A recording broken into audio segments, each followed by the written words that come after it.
ಚೈತ್ರ ಜರ್ನಲಿಸಮ್ನ ಯಾಕೆ ಸ್ಟಾಪ್ ಮಾಡಿದ್ರು? ಒಂದ್ ಇನ್ಸಿಡೆಂಟ್ ನಡೆಯುತ್ತೆ, ಪರೇಶ್ ಮೇಸ್ತಾ ಹತ್ಯೆ ಪ್ರಕರಣ ನಡೆಯುತ್ತೆ. ಸಿಟಿಂಗ್ MLA ಗೆ ಕ್ಲಾಸ್ ತಗೋತಾ ಇದ್ದೆ, ಚಾನೆಲ್ ಕಡೆಯಿಂದ ಒಂದಷ್ಟು ಅಬ್ಜೆಕ್ಷನ್ಸ್ ಬರುತ್ತೆ.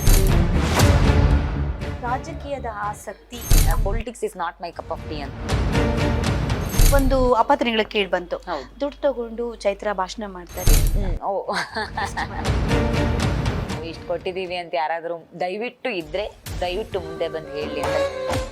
ಚೈತ್ರ, ಈಗ ಬಿಗ್ ಬಾಸ್ ಬಗ್ಗೆ ಮಾತಾಡಿದ್ವಿ, ಬಟ್ ನಿಮ್ಮ ಒಂದು ಜರ್ನಿ ಬಗ್ಗೆ ಮಾತಾಡಲೇಬೇಕು.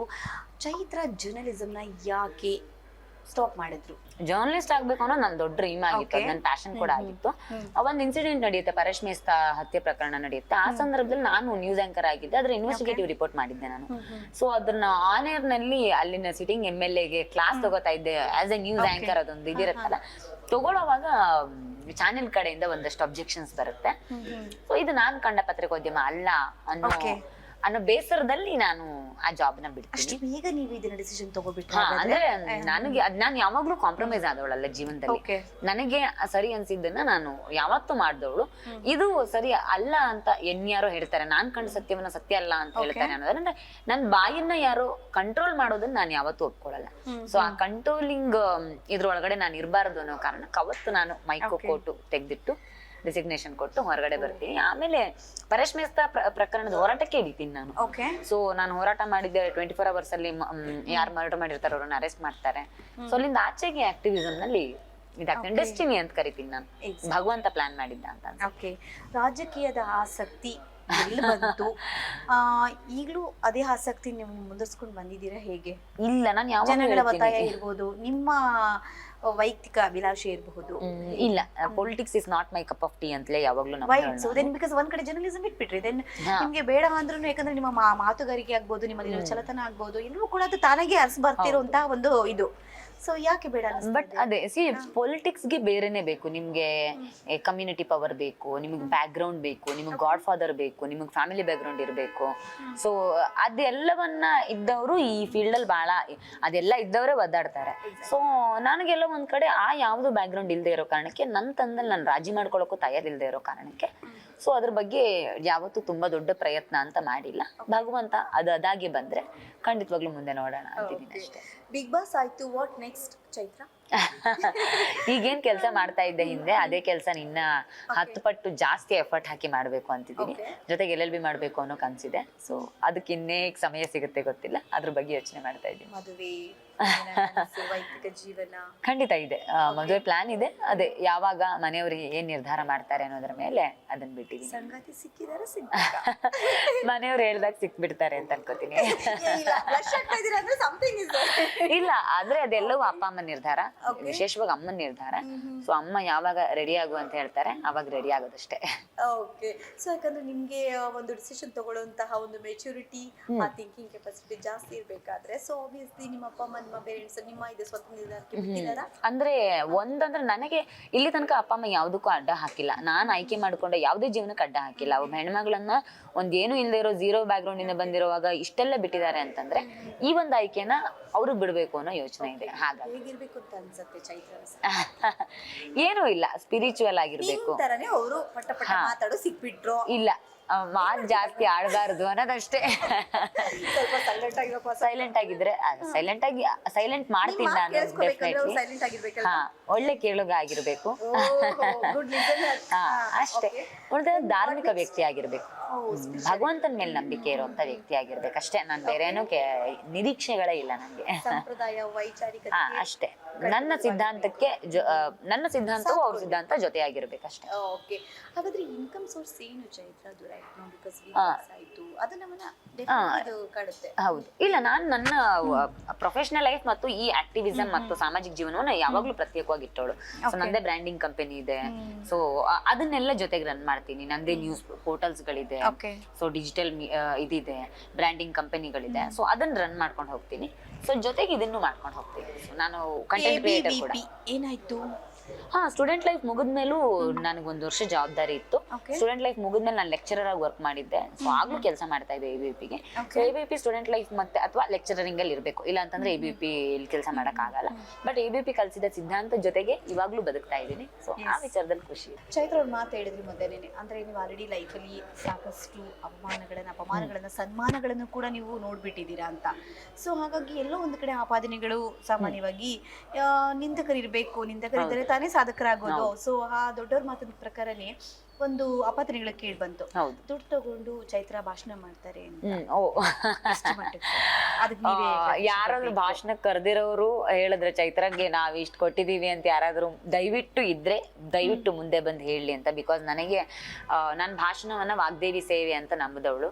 ಸರಸ್ವತಿ ನನಗ್ ಕೊಟ್ಟಿರುವಂತಹ ವರಪ್ರಸಾದ, ಅದನ್ನ ಯಾವತ್ತೂ ನಾನು ವ್ಯವಹಾರ ಮಾಡೋದಕ್ ಸಾಧ್ಯನೇ ಇಲ್ಲ. ಮತ್ ಸಾಧ್ಯ ಇಲ್ಲ. ನೀವು ನಮ್ ಸೈದ್ಧಾಂತಿಕವಾಗಿರೋ ಹಿನ್ನೆಲೆಯಲ್ಲಿ ಪಾಪ ನಮ್ ಕಾರ್ಯಕರ್ತರು ಎಲ್ಲೋ ಕಷ್ಟಪಟ್ಟು ಮಾಡ್ತಿರ್ತಾರೆ. ಸೊ ಅದನ್ನ ಯಾವತ್ತು ನೀವು ಹೊಟ್ಟೆಪಾಡು ಅಂತ ತಗೊಳಕ್ ಸಾಧ್ಯ ಇಲ್ಲ. ಹಾಗಾಗಿ ನಾನು ನನ್ನ ಪ್ರೊಫೆಷನಲ್ ಲೈಫ್ ಅನ್ನ ಪ್ರತ್ಯೇಕವಾಗಿ ಇದನ್ನ ಇದ್ ಮಾಡ್ತಾ ಇರೋದು. ಹಾಗಾಗಿ ಅದು ನನ್ನ ಹೊಟ್ಟೆಪಾಡ ಕೇಳಿದ್ರೆ ಖಂಡಿತವಾಗ್ಲೂ ಅಲ್ಲ. ಸೊ ಅದರಿಂದ ಯಾರಾದ್ರೂ ಏನಾದ್ರು ನನ್ನನ್ನು ನೋಡಿ ಇನ್ಯಾರೋ ಚೆನ್ನಾಗಿ ದುಡ್ಡು ಮಾಡ್ಬೋದು ಅಂತ ಭಾಷಣದ ಫೀಲ್ಡಿಗೆ ಬರ್ತೀರಿ ಅಂತಾದ್ರೆ ದಯವಿಟ್ಟು ಆ ಭ್ರಮೆನ ಕಳ್ಚಿಟ್ಟು ಬನ್ನಿ. ಅದ್ ಸಾಧ್ಯ ಇಲ್ಲ ಅಂತ ನಾನು ಹೇಳ್ತೀನಿ. ಸೊ ನಮ್ಮ ಪ್ರಶ್ನೆಗೆ ಕರೆಕ್ಟ್ ಆಗಿ ಉತ್ತರ ಕೊಟ್ರಿ. ಅಂದ್ರೆ ಇನ್ನು ಸಾಮಾನ್ಯವಾಗಿ ಪ್ರತಿಯೊಬ್ರು ಕೂಡ ಈಗ ನೋಡಿ, ಯಾವಾಗ ಅವರು ಸೋಷಿಯಲ್ ಲೈಫಲ್ಲಿ ಜಾಸ್ತಿ ಅವರು ಅಪಿಯರ್ ಆಗ್ತಾರೋ ಅವಾಗ ಈ ಟ್ರೋಲರ್ಸ್ ಆಗಬಹುದು ಇಂಥದ್ದು ಸ್ವಲ್ಪ ಜಾಸ್ತಿನೇ ಕಾಲಿಡೋದಕ್ಕೆ ಶುರು ಮಾಡ್ತಾರೆ. ಎಲ್ಲೆಲ್ಲಿ ಅಡಗಿ ಕೊಡುತ್ತಿರೋದು ಅದನ್ನೆಲ್ಲ ಹೆಕ್ಕಿ ತೆಗೆದು ಅದನ್ನ ಮತ್ತೆ ನಾವು ಸೋಷಿಯಲ್ ಇದರಲ್ಲಿ ಅದನ್ನ ಪೋರ್ಟ್ರೇ ಮಾಡುವಂಥದ್ದು ಈ ಪೇಜ್ಗಳು ಮಾಡುತ್ತೆ. ಸೊ ಎಲ್ರಿಗೂ ಆಗಿದೆ, ನಿಮ್ಗೆ ಈಗ ಬಂದ್ಮೇಲೆ ಹೊರಗಡೆ ಗೊತ್ತಾಗಿರ್ಬೇಕು. ಸೊ ನಿಮ್ಮದು ಹಾಗೆ ಬಂದಾಗ ಯಾವಾಗ ಮತ್ತೆ ಬೆಳಕಿಗೆ ಬಂದ್ರು ಚೈತ್ರ ಅವರು ಆಲ್ರೆಡಿ ಒಂದು ನಿಮ್ಮ ಹಿಂದುತ್ವದಲ್ಲಿ ಸಂಘಟನೆಗಳಲ್ಲಿ ನಿಮ್ದು ಫೇಮಸ್ ಇದ್ರಿ. ಸೊ ಇದ್ರಲ್ಲಿ ಮತ್ತೆ ಬಿಗ್ ಬಾಸ್ ಬಂದಾಗ ಮತ್ತೆ ಅದನ್ನ ಕಾಲಿಡುವಂತ ಯತ್ನ ನಡೀತು. ಆದ್ರೆ ಇವತ್ತು ಸ್ಟಿಲ್ ಎಲ್ಲವನ್ನ ಮರೆ ಮಾಚಿಸ್ತು. ಯಾವಾಗಂತಂದ್ರೆ ನಿಮ್ಮನ್ನ ನೋಡಿದಂತ ವ್ಯಕ್ತಿಗಳು ಇಷ್ಟು ದಿನದ ಪಯಣದಲ್ಲಿ, ಅಂದ್ರೆ ನಾನು ಬಿಗ್ ಬಾಸ್ ಸ್ಪರ್ಧಿಗಳ ಬಗ್ಗೆ ನಾನು ಮಾತಾಡ್ತಾ ಇಲ್ಲ, ಹೊರಗಿನ ವ್ಯಕ್ತಿಗಳು ಪಬ್ಲಿಕ್ ಸಾರ್ವಜನಿಕ ನಿಮ್ಮನ್ನ ಏನ್ ನೋಡಿದ್ರು, yes Chaitra Kundapura is not that person what was we thinking ಅಂತ ಅವ್ರಿಗೆ ಅನ್ಸಿರ್ಬಹುದು. ಹಾಗಾಗಿ ವಂಚನೆ ಪ್ರಕರಣದ ಬಗ್ಗೆ ಏನಾದ್ರೂ ಹೇಳೋದಕ್ಕೆ ಇಷ್ಟಪಡ್ತೀರಾ? ಕೋರ್ಟ್ ಕೇಸ್ ಇದೆ, ನಡೀತಾ ಇದೆ. ಸೊ ನನಗೆ ಬಹಳ justice can be delayed but not denied ಅಂತ ಹೇಳ್ತಾರಲ್ಲ, ನ್ಯಾಯಾಲಯದ ಮೇಲೆ ನಮ್ಗೆ ನಂಬಿಕೆ ಇದೆ. ಎಲ್ಲಾ ಆಪಾದನೆಗಳನ್ನು ಹೊಡೆದು ಹಾಕೊಂಡು ಮತ್ತೆ ಬರ್ತೀನಿ ಅಂತ. ಭಗವಂತನ ನ್ಯಾಯಾಲಯದಲ್ಲಿ ನಂಗೆ ನ್ಯಾಯ ಸಿಕ್ಕಿದೆ. ಭಗವಂತ ನ್ಯಾಯಾಲಯದಲ್ಲಿ ಏನ್ ಕಳ್ಕೊಂಡಿದ್ದೆ ಅದರ 100 ಪಟ್ಟು ಭಗವಂತ ನಾನು ತಪ್ಪು ಮಾಡಿಲ್ಲ ಅನ್ನೋ ಕಾರಣಕ್ಕೆ ನಂಗೆ ವಾಪಸ್ ಕೊಟ್ಟಿದ್ದಾನೆ. ಸೊ ಈ ನ್ಯಾಯಾಲಯದಲ್ಲೂ ಬಾಬಾ ಸಾಹೇಬ್ ಅಂಬೇಡ್ಕರ್ ಬರೆದಿರೋ ಸಂವಿಧಾನದ ಮೇಲೆ ನಂಬಿಕೆ ಇದೆ, ನ್ಯಾಯಾಂಗದ ಮೇಲೆ ನಂಬಿಕೆ ಇದೆ. ಖಂಡಿತವಾಗ್ಲೂ ಈ ಆಪಾದನೆಯನ್ನು ಹೊಡೆದು ವಾಪಸ್ ಬರ್ತೀನಿ. ಕೂಡ ಚೈತ್ರನ ನಾವು ನೋಡಿದಾಗ ಆ ಒಂದು ಸಂದರ್ಭ ಸನ್ನಿವೇಶದಲ್ಲೂ ಕೂಡ ಎಲ್ಲೂ ಕೂಡ ಮುಖದಲ್ಲಿ ಒಂದು ಕಳೆಗೊಂಡಿದ್ದ ಇದು ಎಲ್ಲ ಕಾಣಿಸ್ತಿಲ್ಲ. ಆ ಸ್ಮೈಲಿಂಗ್ ಫೇಸ್ ಇತ್ತು, ಅಂದ್ರೆ ದಿಟ್ಟತನವಾಗಿ ಮಾತಾಡಿದ್ರಿ. ಸೊ ನೀವಲ್ಲಿ ಯಾರಿಗೂ ಹಂಚಿಕೊಂಡು ಸಮರ್ಥನೆ ಕೊಡುವಂತಹ ಯತ್ನ ಮಾಡಲಿಲ್ಲ. ಸೊ ಇದರ ಗುಟ್ಟಿಗೆ ನೀವು ತಪ್ಪು ಮಾಡಿಲ್ಲ ಅಂದಾಗ ನಿಮ್ಮ ಒಳಗಡೆ ಒಂದು ಸಹಜವಾಗಿರೋ ಧೈರ್ಯ ಬರುತ್ತೆ. ತಪ್ಪು ಮಾಡಿದ್ರೆ ನೀವು ಭಯ ಪಡಬೇಕು, ಮಾತಾಡಕ್ಕಾಗದೆ ಕುತ್ಕೊಳ್ಬೇಕು. ತಪ್ಪು ಮಾಡಿಲ್ಲ ಅಂದಾಗ ಸಹಜವಾಗಿರೋ ಧೈರ್ಯ ಬರುತ್ತೆ, ಇವತ್ತಲ್ಲ ನಾಳೆ ನಾನು ಇದನ್ನ ಸಾಬೀತು ಮಾಡ್ಕೋತೀನಿ ಅಂತ. ಸೊ ಆ ಧೈರ್ಯವೇ ನನ್ನನ್ನು ಹಾಗೆ ನಿಲ್ಸಿ. ಓಕೆ, ಮತ್ತೊಮ್ಮೆ ನಾನು ಚೈತ್ರ ಕುಂದಾಪುರ ಬಾಯಲ್ಲಿ ಕೇಳೋದಕ್ಕೆ ಇಷ್ಟಪಡ್ತೀನಿ. ಜೈಲು ಅಂದ ತಕ್ಷಣ ಎಲ್ಲೋ ಈ ಸೆರೆಮನೆ ಅನ್ನೋದು ಎಷ್ಟೋ ಜನಕ್ಕೆ ಒಂದು ರೀತಿ ಬಂದಿಕಾನೆ, ಬಹಳಷ್ಟು ನೋವನ್ನ ಯಾತನೆಯನ್ನ ನೀಡೋದು. ಆದ್ರೆ ಚೈತ್ರ ಕುಂದಾಪುರ ಆ ಮನಸ್ಥಿತಿಯೇ ಇರುವಂತಹ ಹೆಣ್ಮಗಳೆಲ್ಲ you are so totally different. So ಅದನ್ನ ಹೇಗೆ ನೀವು ಸ್ವೀಕಾರ ಮಾಡಿದ್ದೀರಾ? ಮತ್ತೆ ಆಲ್ರೆಡಿ ನಿಮ್ಮ ಒಂದು ಮಾತುಗಳಲ್ಲಿ ತೋರಿಸುತ್ತೆ. ನಿಮ್ ಪ್ರಕಾರ ಜೈಲಿನ ಒಂದು ಸೆರೆವಾಸ ಭಗವಾನ್ ಶ್ರೀಕೃಷ್ಣನ ದೇವಸ್ಥಾನ ಅಂತ ನಂಬ್ತೀನಿ. ಆ ಭಗವಾನ್ ಶ್ರೀಕೃಷ್ಣನೇ ಹುಟ್ಟೋದಕ್ಕೆ ಜೈಲನ್ನ ಆಯ್ಕೆ ಮಾಡ್ಕೊಂಡ ಅನ್ನೋದಾದ್ರೆ ಜನ್ಮ ಜನ್ಮಗಳ ಕರ್ಮ ಕಳ್ಕೊಳ್ಳೋದಕ್ಕೆ ಇರುವಂತ ಒಂದು ಸೂಕ್ತ ಸ್ಥಳ ಅಂತ ಅನ್ಕೊಳ್ತೀನಿ. ಎಲ್ಲರೂ ತಪ್ಪು ಮಾಡಿದವ್ರೆ ಅಲ್ಲಿಗೆ ಹೋಗ್ಬೇಕು ಅಂತಿಲ್ಲ. ತಪ್ಪು ಮಾಡದೇ ಇರುವ ನಿರಪರಾಧಿಗಳು ಅಲ್ಲಿಗೆ ಹೋಗ್ತಾರೆ ಅನ್ನೋದಾದ್ರೆ ಅದ್ ಯಾವುದೋ ಜನ್ಮದ ಕರ್ಮವನ್ನ ಕಳ್ಕೊಳ್ಳೋದಕ್ಕೆ ಅಲ್ಲಿ ಸಿಗೋ ಅವಕಾಶ ಅಂತ ನಾನು ನಂಬ್ತೀನಿ. ಆ ಅವಕಾಶ ಭಗವಂತ ನಂಗೆ ಕೊಟ್ಟಿದ್ದಾನೆ. ಓಕೆ, ಸೊ ಹಾಗಾಗಿ ಒಂದು ವ್ಯಾಖ್ಯಾನವನ್ನು ನೀಡ್ತೀರಾ ಎಲ್ಲ ಕಡೆ. ದೇವಕಿ ಪೂರ್ವ ಜನ್ಮದ ಕರ್ಮ ಇದಕ್ಕೆ. ಎಸ್, ದೇವಕಿ ಕೂಡ ತ್ರೇತಾಯುಗದಲ್ಲಿ ಇದ್ದಂತ ಕೈಕೆಯ ಒಂದು ಅವತಾರ.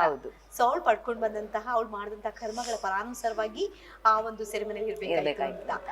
ಸೊ ಹಾಗಾಗಿ ದೇವಕಿಯನ್ನ ನೀವು ಕೈಕೆಗೆ ಹೋಲಿಸೋದಾದ್ರೆ ಕೌಸಲ್ಯರನ್ನ ಮಹಾಭಾರತದಲ್ಲಿ ಯಾವ್ದು ಕೊಲ್ತೀರಿ, ಯಾವ ಪಾತ್ರ ಕೊಡಿಸ್ತೀರಾ? ಯಶೋಧೆ ಏನ್ ಮಿಸ್ ಮಾಡ್ಕೊಂಡು ತಾಯ್ತನ ಮತ್ತೆ ಇಲ್ಲಿ ಸಿಕ್ಕಿದೆ. ಸೊ ಹಾಗಾಗಿ ಮಹಾಭಾರತವನ್ನ ಇಷ್ಟೊಂದು ಪ್ರೀತಿಸೋ ನೀವು ನಿಜ ಜೀವನದಲ್ಲೂ ಕೂಡ ಇದನ್ನ ಎಷ್ಟು ಮಟ್ಟಿಗೆ ಅಳವಡಿಸ್ಕೊಂಡಿದ್ದೀರಾ ಚೈತ್ರ? ನನ್ನ ಬದುಕಿನಲ್ಲಿ ಯಾವ ಗೊಂದಲ ಬಂದರೂ ನಾನು ಮಹಾಭಾರತದ ಪುಸ್ತಕಗಳನ್ನ ಓಪನ್ ಮಾಡ್ತೀನಿ. ಅದರಲ್ಲಿ ಇರುವಂತ ಸಂದರ್ಭಕ್ಕೆ ಅನುಗುಣವಾಗಿ ನನ್ನ ಬದುಕನ್ನು ಹೋಲಿಕೆ ಮಾಡ್ಕೊಳ್ತೀನಿ. ಅದೇ ಕಾರಣಕ್ಕೆ ಮಹಾಭಾರತ ಮತ್ತು ರಾಮಾಯಣವನ್ನು ಕೊಟ್ಟಿರೋದು ನಮ್ಗೆ. ಏನ್ ಗೊಂದಲ ಬಂದ್ರೆ ಮನುಷ್ಯ ಹೇಗೆ ಬದುಕಬೇಕು ಅನ್ನೋದನ್ನ ತೋರಿಸೋದಕ್ಕೆ. ಹಾಗಾಗಿ ನಾನು ಅದನ್ನ ಹಾಗೆ ಎದುರಿಸ್ತೀನಿ ಅಂತ. ಓಕೆ. ಇನ್ನ ನೆಕ್ಸ್ಟ್ ಬಿಗ್ ಬಾಸ್ 11ರ ಜರ್ನಿ ನೀವು ತುಂಬಾ ಚೆನ್ನಾಗಿ ಅನುಭವಿಸಿದ್ದೀರಾ, ನೋಡಿದ್ದೀರಾ. ಸೊ ಇನ್ನು ಬಿಗ್ ಬಾಸ್ 12th ಸೀಸನ್ಗೆ ನಿಮ್ಮ ಒಂದು ಪ್ರಕಾರ ನಿಮ್ಮದೇ ಆದಂತಹ ಒಂದು ಏನು ಹೇಳ್ತಾರೆ, ತುಂಬ ಒಂಥರ ಪ್ರಬುದ್ಧತೆ, ಆ ಒಂದು ಮೆಚೂರ್ಡ್ ಮೆಂಟಾಲಿಟಿಯಲ್ಲಿ ಹೇಳ್ಬೇಕಾದ್ರೆ ಯಾವ ಥರದ ಸ್ಪರ್ಧಿಗಳನ್ನ ಒಳಗಡೆ ಬಿಟ್ಟರೆ ಚೆನ್ನಾಗಿರುತ್ತೆ? ಎಲ್ಲ ಕ್ಷೇತ್ರದಿಂದಲೂ ಬಿಡ್ಲಿ ಅಂತ ನಾನು. ಸ್ಪೋರ್ಟ್ಸ್ ಕ್ಯಾಟಗರಿಯಿಂದ, ಸೋಷಿಯಲ್ ಲೈಫ್ ಕ್ಯಾಟಗರಿಯಿಂದ, ಪೊಲಿಟಿಕ್ಸ್ನಿಂದ, ಅದೇ ವಿಭಿನ್ನ ಪ್ರಪಂಚದಿಂದ ಬರುವವರು ಅಲ್ಲಿಗೆ ಹೋಗಬೇಕು ಅಂತ ನಾನು ಅಂದ್ಕೊಳ್ತೀನಿ. ವ್ಯಕ್ತಿತ್ವವನ್ನ ಪಣಕ್ಕಿಡುವಂತಹ ಜಾಗ ಅಂತ ನಾವು ಕೇಳ್ಪಟ್ಟಿದ್ವಿ, ನಿಮ್ಗೆ ಅನ್ಸುತ್ತೆ? ಹೌದೌದು, ಖಂಡಿತವಾಗ್ಲು ನೀವು ಪಣಕ್ಕಿಡಬೇಕು. ಪಣಕ್ಕಿಟ್ಟಾಗ್ಲೇ ಅಲ್ಲಿ ನಿಮಗೆ ಗೊಂದಲ ಹುಟ್ಟುತ್ತೆ. ಅಲ್ಲಿ ಆಗ ಮಾತ್ರ ನೀವು ಆಟ ಆಡಕ್ ಸಾಧ್ಯ ಆಗುತ್ತೆ ಅಂತ. ಸೊ ಇದಾಗಿತ್ತು ಬೆಂಕಿ ಮಾತ್ ವಿತ್ ಚೈತ್ರಕ್ಕ BBK. ಚೈತ್ರಕ್ಕ, so glad to interview with you. So happy so ತುಂಬಾ ಖುಷಿ ಆಯ್ತು, ನಿಮ್ಮ ಒಂದು ಪ್ರೆಷಿಯಸ್ ಟೈಮ್ ನಮ್ಗೆ ಕೊಟ್ಟಿದ್ದೀರಾ. Wish you all the best Chaitra. So ಯಾವುದೇ ನಿಂದನೆ ಅವಮಾನಗಳಿಗೆ ನೀವು ಕುಗ್ಬಾರ್ದು. ಇದೇ ಒಂದು ದಿಟ್ಟದನ, ನಿಮ್ಮ ಧೈರ್ಯ ಹೀಗೆ ಮುಂದುವರ್ಕೊಂಡು ಹೋಗ್ಲಿ. ಎಲ್ಲ ಹೆಣ್ಮಕ್ಳಿಗೂ ನೀವು ಒಂದು ರೀತಿಲಿ ಮಾದರಿ ಆಗಿದ್ದೀರಾ. ಸೊ ಈ ಒಂದು ಮಾದರಿತನವನ್ನೇ ನಾವು ಮುಂದೆ ಕೂಡ ಬಯಸ್ತೀವಿ ಅಂತ ಹೇಳ್ತಾ ನಮ್ಮ ಕಾರ್ಯಕ್ರಮ ಬಂದಿದ್ದಕ್ಕೆ ಥ್ಯಾಂಕ್ ಯು ಸೋ ಮಚ್.